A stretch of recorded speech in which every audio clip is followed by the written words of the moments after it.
자, 안녕하세요. 네, 우리 지난 시간에 감염병 예방법 했을 겁니다. 거기에 이제 48조, 49조, 다시 말해서 방역 조치, 그다음에 예방 조치, 이 두 개 좀 비교하자라고 얘기를 했거든요.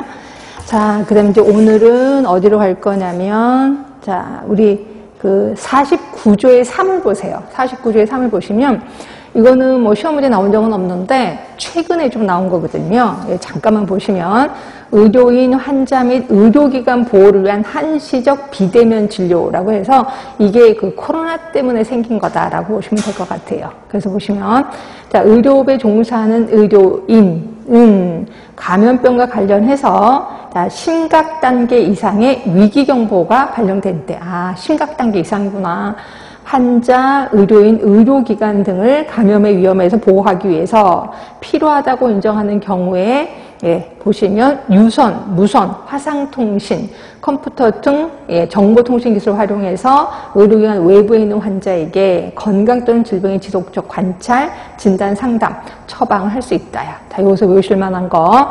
자, 일단 비대면 진료입니다. 근데 한시적인 거예요. 어떨 때? 예, 심각 단계 이상일 때. 요거를 좀 외워두시면 돼요. 심각 단계 이상일 때는 한시적으로 비대면 진료를 허용하게 하고 있구나. 기억해 두시면 될 것 같고요. 그럼 이제 51조는 소독 의무가 있는데 혹시 여러분들 아파트 사시면 내가 따로 신청도 안 했는데 갑자기 소독 나왔습니다. 이런 거 한번 경험해 보신 적 있으실 거예요. 자, 이게 소독의 의무예요. 보시면 시군구청장은 감염병을 예방하기 위해서 청소나 소독을 실시하거나 쥐위생해충 등의 구제 조치를 하여야 한다라고 되어 있는 거고요. 결국 그 장소는 반드시 소독을 할 의무가 있다라고 보시면 되고 이걸 외우시라는 게 아니라 한번 잠깐만 보세요. 밑에 시행령 24조를 보세요. 반드시 소독을 해야 되는 시설인데 거기 보시면 1번에 숙박업소요. 계획식수 20실 이상인 경우에 반드시 소독을 해야 되는 거고 그러면 3번에 보시면 시내버스, 농어촌버스 모든 버스 다 해당이 됩니다. 모두 소독을 해야 할 의무가 있는 거고 네 번째 보시면 대형마트, 전문점, 백화점, 쇼핑센터, 쇼핑몰 다 모두 해당이 됩니다. 그리고 전통시장까지 다섯 번째 보시면 병원급 의료기관 있고 여섯 번째 보시면 집단급식소 보통 그 집단급식소는 50명에게 있잖아요. 근데 한 번에 100명 이상에게 계속적으로 시설을 공급하는 경우에만 해당이 되는 거죠. 여기는 반드시 소독을 해야 된다. 그 다음에 9번도 보세요. 쭉 내려오시면 9번 보이실 겁니다. 학교요. 초, 중등 교육법에 따른 학교, 고등교육법에 따른 학교, 결국 대학교도 해당이 되는구나 하시면 되고 그 다음에 12번도 보시면 유치원이요. 유치원인데 50명 이상을 수용하는 어린이집 또는 유치원 얘기하는 거고 여러분이 아파트에 사신다면 13번에 해당이 될 거예요. 공동주택이요. 300세대 이상인 경우에만 예, 당연히 해당이 되는 거죠. 이런 곳은 반드시 소독을 해야 된다라고 보시면 되고요.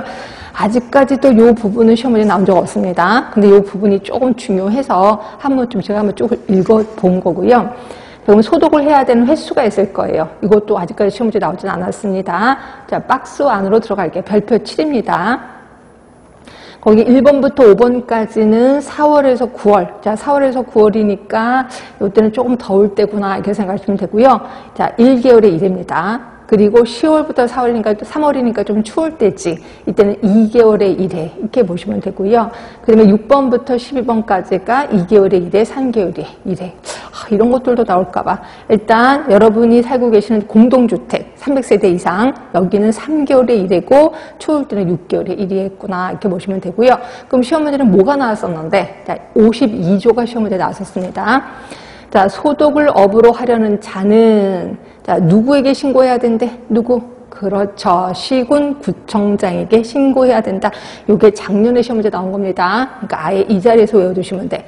소독을 업으로 하려는 자는 시군구청장에게 신고라고 보시면 되죠. 그 다음에 자, 밑에 쭉 내려가시면 54조가 있을 겁니다. 소독의 실시요. 자, 2번. 자, 소독업자가 소독을 했을 때 그 소독에 관한 기록을 기록 보존해야 된다. 당연히 시험 문제 나왔겠죠. 그럼 그 기록을 몇 년간 보존해야 되는데 그게 뒤에 있을 거예요. 자, 뒤에 보시면 시행규칙 40조의 동그라미 3번. 자, 눈치로 보니까 몇 년간 보존해야 되는데 2년간 보존해야 된대요. 이것도 시험 문제 나왔었습니다.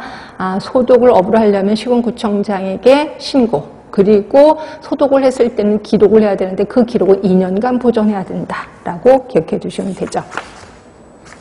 자, 그 다음에 뭐 소독에 대해서 쭉 써있는데 그 다음에 넘어가겠습니다.